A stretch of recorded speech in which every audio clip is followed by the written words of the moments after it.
is a follow-up video to the discussion of outcrosses and genetic impurity in seed corn that I had last week. I actually had to go look at a field the day after shooting that video that was expressing an issue that occurred due to outcrosses and self-pollination. So the scenario that I looked at last week, the hybrid in question was 15M12 SmartStax rib. The grower, in this case, used Liberty as their herbicide and noticed that there were some random corn plants that were dying after the herbicide application.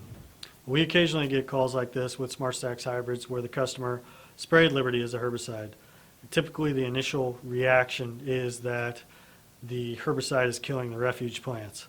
So first off, it's not very common within the industry to use a refuge that's not tolerant to the same herbicides as the main component.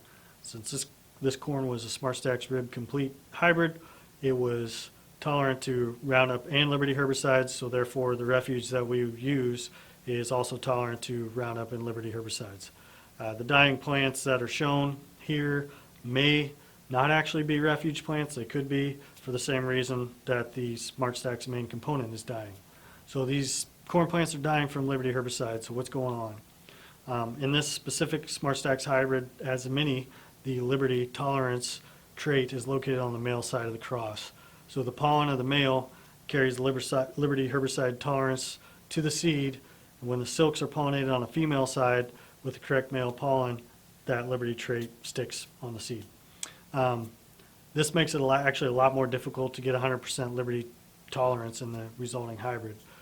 So it's tough to get 100% trait purity because of that.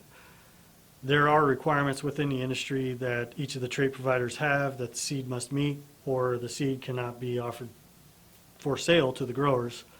This seed lot was well within tolerance, but it does show a reason why self-pollination and outcrosses can become important aspects of seed quality.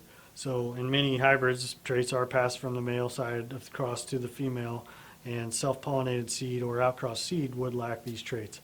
So hopefully this answers some of the questions that some of you may had, or you've experienced these issues in the past. And as always, don't hesitate to call, text, or email if you have any questions.